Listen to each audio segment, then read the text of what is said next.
Cerita tentang Pak Nevi saja itu butuh 35 hari ya. Kesetiaannya, disiplinnya segala macam. Ya ngising di hotel Sheraton kleru nggone. Begitu wis telotok lu kok rano bolongane. Karena ada dua tuh mas, kloset untuk veol, kloset untuk kencing, nggak ada, langsung jerot. Tapi karena dia guru yang sangat bertanggung jawab, ya dia langsung resikonya ditanggung, diambili mas. Jadi sampai hari ini belum ada teman Kiai Kanjeng yang mau salaman sama dia. Asalnya nggak tangan tengen lah ini.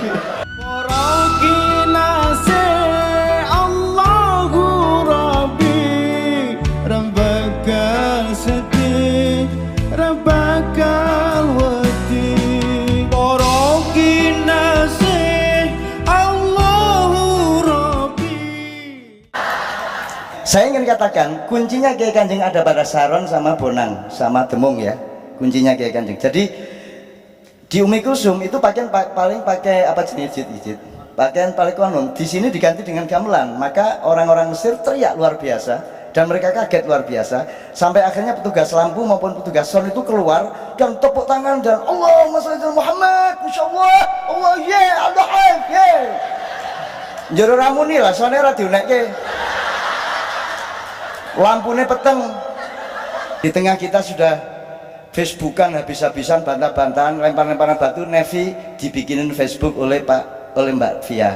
Terus dia mendekati Mbak Via dengan takut-takut. Mbak Via nyun sewu nggih.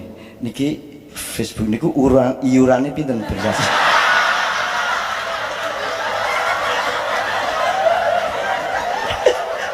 Dia coba gue kayak ngono jenius musik gitu. Tes. Sebenarnya kisah maestro itu ini beberapa poin saya mau melengkapi apa yang sudah diselenggarakan. Setelah itu nanti mungkin Pak Sobari terus Mas Beben lagi terus nanti kita puncai. Jadi ketika saya sama Ari Blodom itu recheck tempat pementasan di Napoli, di Konservatorio di Napoli, D-nya bukan bahasa Indonesia. Itu satu pusat musik klasik di mana hampir semua pemusik klasik pernah pentas di sana ya Mas Blodong ya. Vivaldi, Wagner, pokoknya semua dimonumenkan di sana. Dan saya sama Mas Blodong ngecek tempatnya, rundingan sama penyelenggara dan seterusnya. Sampai sana saya menyadari wah ini ada bahaya. Jadi saya kemudian pulang ke Roma sama Mas Ari. Saya runding sama teman saya, iki aja kaget, iki besok kalau kita pentas di Napoli itu saya akan dijunjung-junjung di pundak mereka dan disebut maestro.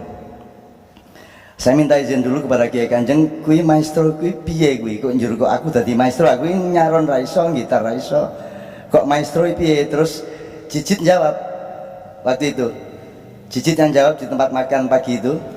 Kui jawabnya piye, Cit? Maestro itu apa sebenarnya? Tolong Cit. Sini aja Cit, sini aja, nek Kang Iran dene wae kowe. Supaya saya tidak manipulasi, Cicit menjawab pagi itu, sebab saya tidak mau dimaestrokan. Ya.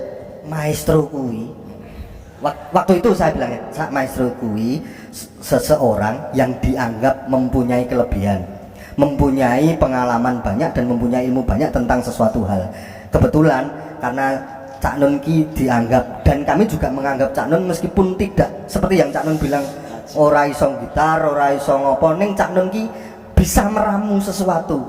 Jadi sumber bunyi apapun yang menurut Cak Nun itu satu hal yang menarik, itu bisa diungkapkan, dan kebetulan teman-teman bisa menerima apa yang dianu Cak Nun, sehingga oh maksudnya ini, oke, jadi kita lakukan sesuatu. Sehingga seorang maestro itu mungkin bukan mesti harus seseorang yang memang ahli musik, tapi memang seorang yang memang mempunyai sesuatu kelebihan dan pengalaman yang mumpuni, dan kami pun menyetujui itu, ceritanya gitu ya. Jadi yang saya lakukan dengan Kiai Kanjeng sebenarnya begini, saya yang ngawasi, saya menentukan iki ngene wae aja ngono, iki diunggahke, didukke, iki didawakke, iki di-rate dan seterusnya. Saya menentukan itu.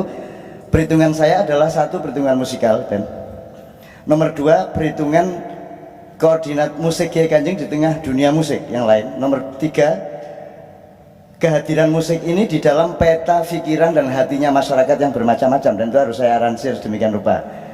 Jadi saya ngenyang Kiai Kanjeng, saya tawar begini begitu, termasuk ketika saya bikin sekian lagu itu juga saya aransir berdasarkan perhitungan-perhitungan seperti itu. Dan bahkan di Kiai Kanjeng, maestro musik tidak mungkin bisa memimpin Kiai Kanjeng, karena yang diperhitungkan di Kiai Kanjeng adalah hatinya orang banyak. Kemarin di UNER musiknya sama sekali berbeda dengan UNIPA. Kemudian kita ke desa di desa Kates di Kecamatan Prambon, Sidoarjo, itu musiknya harus sama sekali berbeda, dan apa yang harus dibunyikan itu saya yang menentukan. Nah itu jadi kemaestroannya harus kemaestroan sosial, budaya, politik dan lain sebagainya. Itu soal maestro. Tapi saya terus aku tenanan di maestro ke, njur dijunjung-junjung di cocktail party, njur diparani karo gubernur dan beberapa tokoh musik di sana, termasuk pastor-pastor. Saya diminta untuk memimpin orkestra nasional di Italia. Mate aku. Bongko aku. Dipikir saya ngerti, padahal saya nggak ngerti. Saya itu ngertinya ya apa yang di hadapan saya lakukan gitu dok. Jadi saya alhamdulillah itu tidak terjadi karena saya itu sibuk dengan kematian Paus Johannes Paulus II. Oke, itu yang pertama. Gini dok, saya mau melengkapi gini. Workshop kita dengan Kiai Kanjeng mestinya juga sampai ke detail Mas Beben. Jadi misalnya gini, kalau ngomong Ummu Kulsum, orang Mesir sendiri tidak pernah menyangka bahwa dinamika, kalau Anda gini, Ummu Kulsum itu tidak hanya seorang penyanyi, karena dia sebenarnya yang diikuti oleh musik, bukan dia dikasih aransemen terus dia ngikutin musik, enggak. Dia di tengah jalan, dia begitu kreatifnya sehingga musiknya yang mengabdi kepada dia. Jadi berapa per berapanya akhirnya Ummu Kulsum yang menentukan. Nah itu klop sama Nevi. Jadi kalau latihan itu kita harus siap-siap menengahi pertengkaran antara Nevi sama Blodong terutama. Itu sudah pasti itu, karena Nevi orang mudeng gue watone ngene karo nek sudah gini dia sudah seperti anak kecil, terus gue selali gini dicopot, terus karo mangan telo kae ngono kae, njur nek dikur nek dilek sik gue dilek malah njupuk rokok, jadi mangan telo karo rokokan karo ngombe nguduk saron, terus gue kaosnya dibuka, terus iya kok awake iki indah, awake kaya ngono kae ya akhir. Tapi ya kita itu semua yang bikin awet Kiai Kanjeng itu adalah adanya Novi Budianto, karena kita sangat menikmati perilakunya dia yang tanpa dosa sama sekali, dan sampai surga ingin dimasuki oleh Nevi. Sementara Nevi sendiri mikir-mikir gampang kapan itu Nevi. Ini orang yang paling indah di dunia ya Nevi ini. Nah saya ingin katakan kuncinya Kiai Kanjeng ada pada Saron sama Bonang sama Demung ya, kuncinya Kiai Kanjeng. Jadi di Ummu Kulsum itu pakaian paling pakai apa jenis ijit, pakaian paling konon. Di sini diganti dengan gamelan, maka orang-orang Mesir teriak luar biasa dan mereka kaget luar biasa, sampai akhirnya petugas lampu maupun petugas sound itu keluar dan tepuk tangan dan Allahumma sholli ala Muhammad, insyaallah, Allah yeah, Allah yeah. Njero ramuni lah, soalnya ora diunekke. Lampune peteng. Saking semangatnya itu kan, kok tenang toh al-atlal, ilal biya syakul ligamil, masya Allah, Allah Muhammad SAW. Sampai akhirnya gedung di mana Ummu Kulsum pentas ya. Jadi terus di Jumhuria namanya, di gedung Jumhuria. Itu dilarang merokok, sampai saking senengnya itu akhirnya ngerokok kabeh. Sampai keamanannya sing di bagian ngawasi rokok gue malah njaluk rokok Kiai Kanjeng kae iki. Seneng nang ya menderita ya toh. Anggo ming sithik ya dijaluki terus ya toh. Itu Kiai Kanjeng.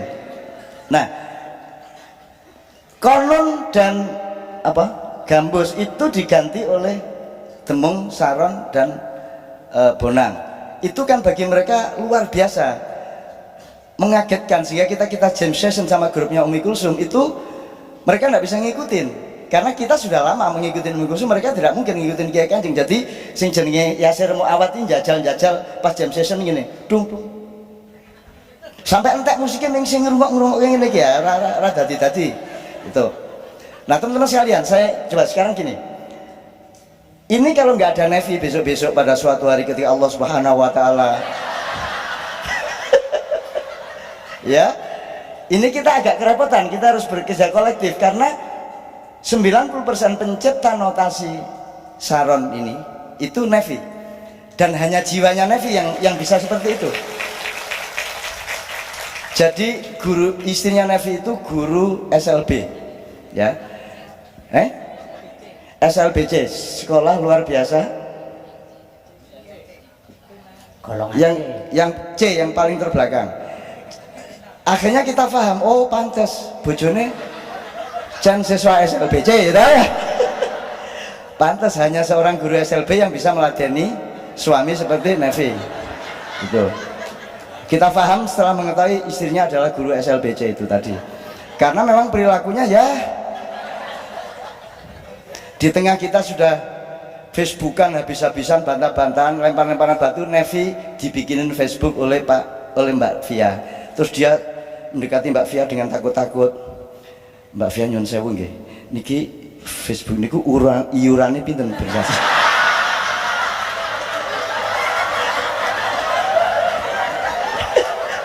Dia coba gue kayak ngono jenius musik gitu. Facebook. Ini sambil dagel tapi tetap ya diterusin ya. Jadi Pak Nevi ini keindahan yang kalau Anda tidak ikut menikmati, saya ikut berdosa. Anda milih kafir, Anda milih Muslim, Anda milih Kristen, Anda milih Buddha, itu Anda tidak bertanggung jawab kepada saya dan kepada siapapun. Yang berhak meminta pertanggungjawaban Anda adalah Tuhan. Jadi yang selain Tuhan jangan ikut-ikut. Jadi saya tidak akan mengkafirkan orang, karena itu bukan hak saya untuk mempertanyakan atau meminta pertanggungjawab. Jadi kalau akidah itu urusannya vertikal. Yang penting outputnya akhlaknya baik. Toto itu bersama saya sejak gedung Ombo, saya ngurusin bertengkar sama Pak Harto dan kejar-kejaran sama tentara sama polisi sampai tidur di sawah segala macam yang kasus tahun 80-an akhir itu. Saya tidak pernah tanya kepada Toto agamanya apa. Baru ketika Kiai Kanjeng saya ajak umroh sama Mbak Via, Toto SMS Zaki, Zaku aku ora dijak. Loh, Islam toh? Wah. Jadi makanya saya tidak mau jadi kiai, karena saya tidak mau ada di antara Anda dan Tuhan. Karena di antara Anda dan Tuhan harus kosong. Satu-satunya yang boleh jajar sama Allah di situ adalah Muhammad Rasulullah SAW. Itu kalau wiritannya wa ma romaita itu romaita walakinallah harama, silakan fitnah saya, silakan kamu lemparkan keburukan dan kejahatan kepada saya, kamu lemparkan segala macam yang membunuh saya, silakan. Saya tidak memiliki nyawa saya, sehingga saya tidak akan punya hak untuk marah kepada orang yang membunuh saya. Tetapi kamu berhadapan sama yang memiliki nyawa saya. Kamu pikir ini pemusik? Bukan, mereka orang yang berani mati untuk membuktikan bahwa Allah bertanggung jawab dan sayang kepada orang yang cinta kepadanya. Sabrang itu sekarang mulai merasakan anak saya itu sudah nangis di depan saya. Ini Leto ini kelihatannya sudah kena salapnya Kiai Kanjeng. Karena dia juga tidak mau karena kita ini tidak mau, kita ngomong martabat ya, kita tidak pernah mengajukan proposal. Ina saya tambahin supaya sambil menjelaskan sambil kita dapat ilmu ya. Jadi Kiai Kanjeng ini teman-teman sekalian beberapa kali sudah membubarkan diri, dan itu kita ndak eman, bubar ndak masalah, urip gak masalah, mati gak masalah. Itu saya kasih latar belakang dulu, nanti sambil mempertegas apa yang Ina katakan. Jadi di Kiai Kanjeng itu ukuran pertama akhlak. Di Kiai Kanjeng tidak ada rekrutmen, tidak ada pemecatan, ya, tidak ada narik orang masuk dan tidak ada nyuruh orang keluar, belum pernah dan tidak akan pernah. Jadi semuanya alamiah berdasarkan interaksi murninya hati mereka dan bersatunya gelombang pikiran mereka. Pelanggaran nomor satu akhlak. Akhlak itu bisa soal perilaku pribadi, bisa soal menyalahi komitmen segala macam ya. Sebelumnya saya jelaskan dulu. Kenapa bukan akidah nomor satu? Kok akhlak? Jadi mestinya kan akidah, akhlak, martabat. Jadi hitungan Kiai Kanjeng nomor 2 martabat. Jadi Kiai Kanjeng tidak akan pernah menerima pementasan semahal apapun kalau itu mengganggu martabatnya. Nah, martabat ini kita rumuskan terus menerus bersama-sama. Kita tidak bisa menjadi bagian dari sebuah kepentingan, misalnya kelompok politik tertentu. Jadi ada teori sosiologi bahwa di Indonesia sekarang sebenarnya segala sesuatunya tergantung kepada sambung tidaknya bupati sama rakyat yang paling kecil di bawah, dan itu saya pandu bener. Jadi bupati saya naikkan untuk menciptakan formula kepemerintahan dan formula pengelolaan komprehensif seluruh segi pembangunan dan manusianya. Kalau akidah nanti dulu, akidah ini tidak jadi pemikiran, karena begini teman sekalian, kalau Anda milih kafir, Anda milih Muslim, Anda milih Kristen, Anda milih Buddha, itu Anda tidak bertanggung jawab kepada saya dan kepada siapapun. Yang berhak meminta pertanggungjawaban Anda adalah Tuhan. Jadi yang selain Tuhan jangan ikut-ikut. Jadi saya tidak akan mengkafirkan orang, karena itu bukan hak saya untuk mempertanyakan atau meminta pertanggungjawab. Jadi kalau akidah itu urusannya vertikal. Yang penting outputnya akhlaknya baik. Jadi Kiai Kanjeng ini jangan pikir yang santri cuman Islamianto saja, yang santri beneran lah. Dari pesantren, ngajar di pesantren, kiai, imam ya pemenang karaoke dangdut se-Jawa Tengah. Ya. Yo alah wis jam wis. Jijit Joko kuwi ya ming Gendo Malioboro asline. Ya, ini semua tidak ada, yang santri tidak ada, dan kita tidak pernah mempengaruhi mereka untuk sholat atau tidak sholat, karena kita percaya kepada cuaca, kita percaya kepada aura, kita percaya kepada iklim. Yang tidak dilakukan Indonesia adalah menciptakan iklim yang resonansinya ke seluruh dunia, karena pemimpin kita tidak punya uslub, tidak punya balaghah. Uslub itu tata komunikasi dan sastra komunikasi. Uslub itu adalah ketinggian diplomasi. Kita tidak punya pemimpin yang memiliki ketinggian diplomasi. Ngomong swadaya pangan, dia lupa bahwa itu menyakiti negara-negara yang kita import. Ya garam, ya beras, segala macam. Dia tidak berdiplomasi sama sekali. Jadi nggak ngitung. Saya punya banyak sekali catatan dari yang saya bilang tadi, buku yang dipakai oleh pemerintahan kita sekarang, yang pelaksanaannya sama sekali tidak berdasarkan prinsipal orkestra musik. Tapi itu nggak usah kita perpanjang. Saya kembali ke Kiai Kanjeng. Jadi saya tidak tanya Pak Is, Toto itu bersama saya sejak Gedung Ombo, saya ngurusin bertengkar sama Pak Harto dan kejar-kejaran sama tentara sama polisi sampai tidur di sawah segala macam, yang kasus tahun 80-an akhir itu. Saya tidak pernah tanya kepada Toto agamanya apa. Baru ketika Kiai Kanjeng saya ajak umroh sama Mbak Fia, Toto SMS Zaki, Zaku aku ora dijak. Loh, Islam toh? Wah. Ternyata dia yang paling khusyuk di sana, dan Zainul Arifin yang begitu santri, begitu ahli zikir, sholawat, itu di sana ngikut Kiai Haji Toto Raharjo. Coba gue. Jadi menentukan tawaf wis ping pira itu ngikut Toto. Dan yang nangis pertama melihat Ka'bah Toto, gue absurd tenan. Absurd ya, dan sekali ya. Jadi saya tidak pernah bertanya. Saya percaya kepada manusia, dan saya tidak boleh kalau dia menjadi orang Islam karena saya tidak mau terdaftar di situ. Dia harus lillahi ta'ala, dengan jadi menjadi apapun dengan landasan Tuhan secara otentik gitu. Jadi makanya saya tidak mau jadi kiai, karena saya tidak mau ada di antara Anda dan Tuhan. Karena di antara Anda dan Tuhan harus kosong. Satu-satunya yang boleh jajar sama Allah di situ adalah Muhammad Rasulullah SAW. Saya tidak mau terlibat di dalam daftar gangguan terhadap orang sholat. Orang sholat dalam arti syar'i maupun sholat dalam arti sosial, dalam arti kebudayaan dan seterusnya. Jadi di Kiai Kanjeng ini akidah kita biarkan tanpa kita mempengaruhi mereka untuk menjadi orang soleh. Meskipun ada lagunya kalau untuk taman aku anak soleh, rajin ngaji, apa? Rajin sholat. La ilaha illallah, Islam, guys. Nah, ada gitunya. Tapi kita tidak pernah mempengaruhi. Tapi lambat laun Anda akan melihat loh, mereka ini santri ternyata.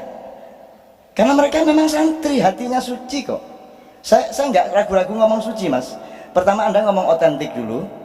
Kalau otentik itu berarti Anda murni. Kalau Anda murni berarti Anda asli. Kalau asli itu suci. Ya memang begitu. Suci itu bukan milik Allah. Suci itu, loh, kita setiap hari harus mensucikan diri kok. Ragu-ragu ngomong suci. Nah, yang disebut kedaulatan adalah ketika Anda berpendapat pendapat Anda itu suci, artinya benar-benar otentik pendapat Anda, meskipun berasal dari wacana bermacam-macam yang Anda verifikasi. Menurut teorinya Sabrang, negara kita ini aja mutanajis, karena ada 4 macam air: tohir, mutohir, musamas, mustakmal, mutanajis. Jadi air yang untuk wudhu itu 1 yang suci dan mensucikan, 2 tidak bisa dipakai wudhu karena dia memenuhi syarat tapi dibiarkan terlalu lama kena macam-macam, akhirnya tidak bisa dipakai wudhu. Yang ketiga, mustakmal, sudah pernah dipakai orang terus dipakai wudhu oleh kita menjadi tidak sah. Terus yang keempat adalah yang sudah dimasuki racun, bakteri, dan kotoran-kotoran yang najis. Sekarang Anda lihat, pikiran Anda tentang sesuatu hal itu yang mana? Itu suci dan mensucikan, ataukah dia sudah terlalu lama orang berpendapat begitu tanpa ada kreativitas, tanpa ada pembenahan, terus Anda pakai terus, berarti dia kan air, bukan air musamas. Atau Anda diajari di kampus untuk mementingkan pendapat orang lain ketika bikin skripsi, sehingga tidak boleh pendapat Anda sendiri yang diutamakan. Jadi Anda dididik untuk menciptakan skripsi-skripsi mutanajis. Betul enggak? Karena Anda dilarang berdaulat atas diri Anda sendiri. Nah, saya ketika di Undip, di UNER, saya tidak mengecam seperti itu. Anda itu dilatih untuk tahu mutanajis itu bagaimana sampai tamat. Setelah itu Anda tahu untuk tidak mutanajis lagi, gitu. Kan saya akali seperti itu supaya senang hatinya dosen-dosen. Kan begitu. Terus itu yang namanya diplomasi, Mas. Jangan orang mau mati dibilang, ya kamu insya Allah ya kata dokter sih 3,5 jam lagi ya. Sekarang tobat. Masa gitu kamu? Kan kita harus berdiplomasi. Kita harus menciptakan kenikmatan yang maksimal yang sifatnya halal dan thayyib atas setiap manusia. Nah, ketika Anda berpendapat tentang kesenian, kebudayaan, jazz itu kenapa dia improv? Karena dia ingin mensucikan diri terus. Karena kalau dia seperti CD, berarti dia mustakmal. Sudah dipakai kemarin, sudah di CD-in, kenapa lu pentasin lagi, kan begitu.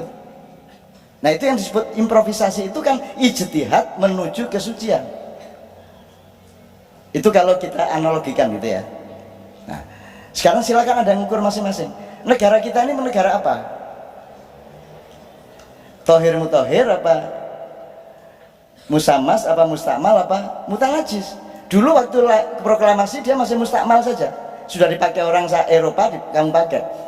Yang jajah aja pakai kerajaan, kamu republik.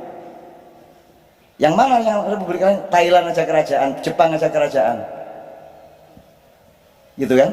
Belanda aja kerajaan, Jerman kerajaan, Spanyol, Belgia, Monaco, semua kerajaan. Kita berlagak republik. Tapi itu pertolongan Allah kepada kita karena rajanya juga kacau. Jadi sudah hidup itu muter-muter. Jadi Anda tiap hari harus improvisasi, terus-menerus menemukan yang terbaik dari yang buruk-buruk ini. Karena tidak ada yang buruk dalam kehidupan. Karena dia bertemu dengan manusia, dan manusia diberi akal oleh Allah, diberi kreativitas oleh Allah, diberi tajalli oleh Allah, sehingga setiap yang buruk menjadi baik di tangan Anda karena Anda khalifah dan diberi fasilitas kekhalifahan oleh Allah. Kan begitu. Itu kalau wiritannya wa ma romaita idh romaita walakinnallaha rama. Silakan fitnah saya, silakan kamu lemparkan keburukan dan kejahatan kepada saya, kamu lemparkan segala macam yang membunuh saya, silakan. Saya tidak memiliki nyawa saya, sehingga saya tidak akan punya hak untuk marah kepada orang yang membunuh saya. Tetapi kamu berhadapan sama yang memiliki nyawa saya. Gitu loh teman sekalian ya. Ini ilmu tentang itu. Dan Kiai Kanjeng teman sekalian, kamu pikir ini bertaruh susu anaknya untuk berani menjadi Kiai Kanjeng? Bagaimana wong kita tidak punya gaji? Mereka punya anak cicit 6, anak 5 cicit. 5 apa 6? Oh papa. Oh sing loro duyul ya. Ya. Joko 2. Imam? Dadi coro kabeh ya. Oke. Di kamar mandi ya. Oke. Ya. Teman-teman sekalian, Pak Nevi masih lumayan dia guru. Ya lumayan dia puskesmas, gajinya sangat kecil tapi masih bisa beli beras. Lainnya Pak Joko, Gianto, Saryanto, Doni, Imam, Blodong lumayan dosen. Nek Joko SPW. Terus bagaimana kita berani hidup dengan Kiai Kanjeng? Kita tidak bikin proposal, kita tidak mengajukan untuk berkarier, kita tidak punya jaminan apapun untuk dapat nafkah. Ini bertaruh nyawa anak-anaknya, teman-teman sekalian. Apalagi saya, gitu loh. Jadi kamu pikir ini pemusik? Bukan, mereka orang yang berani mati untuk membuktikan bahwa Allah bertanggung jawab dan sayang kepada orang yang cinta kepadanya. Gimana? Mau hidup bagaimana Cicit? Apalagi Cicit ini punya problem meripatnya anaknya, Bu Cicit punya problem, terus bagaimana? Bagaimana jamin sampai 22 tahun mereka berkumpul? Hidup dari mana? Siapa yang jamin? Sponsor enggak ada. Semua orang berpikiran kayak Kanjeng itu punya sponsor tetap. Dan benarlah mereka, sponsor tetap itu namanya adalah kasih sayang Allah Subhanahu wa taala. Nek enggak disayang Allah, bagaimana mereka bisa hidup? Termasuk saya. Dan seluruh kegiatan Ma'iyah itu betul-betul adalah bukan uji nyali, bukan. Yang saya uji itu bukan keberanian saya dan kayaknya, yang saya uji itu adalah bahwa Allah itu benar ngomong, dia bertanggung jawab kepada hambanya. Dan itu saya ingin buktikan bahwa Allah benar-benar bertanggung jawab. Dan kalau harus mati untuk membuktikan tanggung jawab Allah itu, ya sudah, tidak apa-apa mati. Apa sih yang ngele mati? Enggak usah mati, mati dewe kan gitu. Jadi ini bertaruh, Mas. Nah, Sabrang itu sekarang mulai merasakan anak saya itu sudah nangis di depan saya. Ini Leto ini kelihatannya sudah kena salapnya Kiai Kanjeng, karena dia juga tidak mau karena kita ini tidak mau, kita ngomong martabat ya, kita tidak pernah mengajukan proposal. Milih mana Anda rumah tangga yang bertengkar tiap hari, mengganggu tetangga-tetangganya, lempar piring, apa mana ya, mecah kaca, gelas dibanting segala macam sehingga tetangga dengar semua, karena salah seorang di antara mereka selingkuh. Sementara rumah di sebelahnya tenang, ada lagu yang mengalun tentram, karena kedua-duanya selingkuh. Sama dengan gotong royong, jangan ayo kita gotong royong, tidak bisa. Gotong royong itu efek, dia sebab, dia akibat. Orang dengan rela akan gotong royong kalau ada interaksi sosial yang memang transparan dan adil satu sama lain. Maka orang dengan sendirinya gotong royong. Tidak bisa ada gerakan gotong royong nasional, tidak bisa. Wong kamu tidak adil kok. Bal tidak, itu Anda butuhkan supaya iya itu datang dengan murni.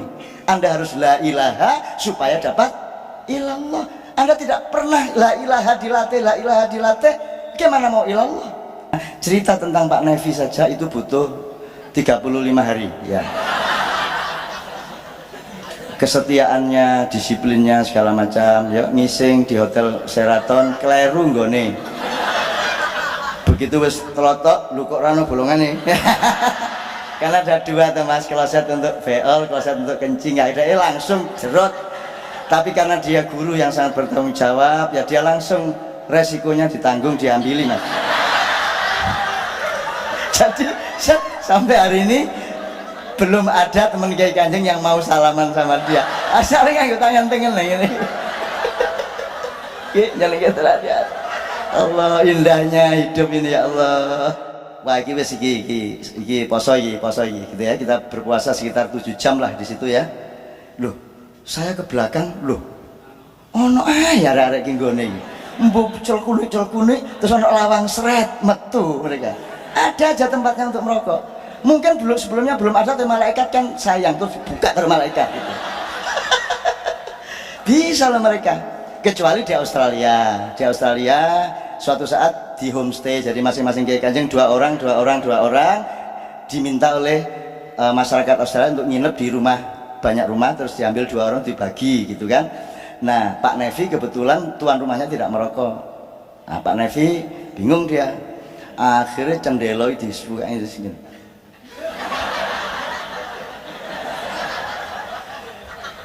Iya Pak Nevi konangan gitu Mas ya.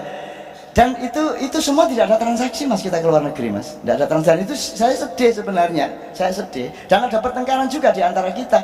Tapi hidup itu harus ada pertengkaran, tidak boleh tidak ada pertengkaran. Karena kadang-kadang pertengkaran itu seperti yang dibilang Cicit, dibilang Joko tadi, kalau ideologi harus pertengkaran. Di Madura ada namanya caruk ya Pak Muzamil ya. Caruk itu kan masalah martabat. Milih mana Anda rumah tangga yang bertengkar tiap hari, mengganggu tetangga-tetangganya, lempar piring, apa mana ya, mecah kaca, gelas dibanting segala macam sehingga tetangga dengar semua, karena salah seorang di antara mereka selingkuh. Sementara rumah di sebelahnya tenang, ada lagu yang mengalun tentram, karena kedua-duanya selingkuh. Anda milih yang mana? Anda milih yang mana? Jadi Anda sekarang jangan ada gerakan kedamaian, gerakan keadilan, karena kuncinya itu keadilan. Kalau ada keadilan akan damai. Damai itu akibat, bukan sebab. Sebabnya adalah keadilan dan ketertataan, halal bihalal, ridho biridho satu sama lain, maka efeknya damai. Sama dengan gotong royong, jangan ayo kita gotong royong, tidak bisa. Gotong royong itu efek, dia sebab, dia akibat. Orang dengan rela akan gotong royong kalau ada interaksi sosial yang memang transparan dan adil satu sama lain, maka orang dengan sendirinya gotong royong. Tidak bisa ada gerakan gotong royong nasional, tidak bisa, kamu tidak adil kok. Itu loh teman sekalian. Nah, Kiai Kanjeng ini kenapa bubar? Sebenarnya bubarnya itu kita ringan-ringan aja. Pokoknya Toto sebagai presiden Kiai Kanjeng, Toto Raharjo tadi, wes bubar wae, di SMS semua. Yang sing ora setuju segera ke rumah Toto. Ya teko kabeh. Jadi harus sudah bubar toh, sederhana. Tapi kan sudah kita tempuh keberanian untuk tidak. Nah kita ini kan takut untuk tidak, sampai mencuri, sampai deposit, sampai segala macam, karena kita takut tidak. Bal tidak itu Anda butuhkan supaya iya itu datang dengan murni. Anda harus la ilaha supaya dapat ilallah. Anda tidak pernah la ilaha dilatih, gimana mau ilallah? Padahal Allah sudah kasih Ustaz tiap hari itu 5 kali. 5 kali, kalau masjidnya 10 berarti 5 kali 10, 50 kali. Jadi Anda itu hidup itu pokoknya temukan hal-hal yang membuat Anda kagum sama Allah, gitu ya. Lihat kuku, lihat misalnya imam, lihat wajahnya kagum, Allahu Akbar, Allah, gitu kan. Nah, adzan tadi hatinya adzan Allahu Akbar, Allahu Akbar. Terus maka terus dia akui kembali Allah, asyhadu alla ilaha illallah wa asyhadu anna muhammadar rasulullah, kan gitu.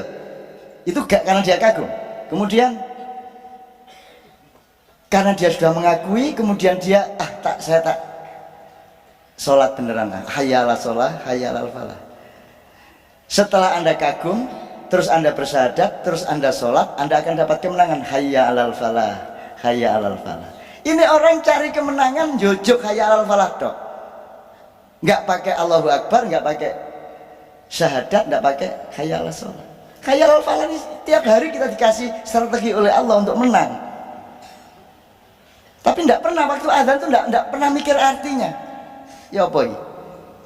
Kalau ibarat orang bersuami istri itu mestinya kan sama istri itu kan bismillahirrahmanirrahim, alhamdulillahirabbil alamin, terus diterapkan bersyukur kepada Allah dan terima kasih kepada istri. Ya Allah, istriku, karena ada kau maka hatiku tenang, aku ada tempat untuk pulang kalau capek dari kantor, kan gitu. Alhamdulillah bin ar-rahmanir-rahim, apalagi kau penuh kasih sayang kepadaku, kan gitu. Terus apa, maliki yaumiddin, engkau raja di rumah ini, aku menteri luar negerinya, kan gitu. Terus iya karena butuh, iya karena stain, pokoknya kalau aku butuh dek, kamu yang saya minta, aku tidak akan minta kepada siapapun saja, kan gitu. Itu terapan horizontalnya. Loh, apa gunanya ayat-ayat itu kalau tidak untuk membuat kenikmatan yang halal dan thayyib di dalam kehidupan kita, apalagi di dalam rumah tangga bersuami istri, gitu ya teman sekalian ya.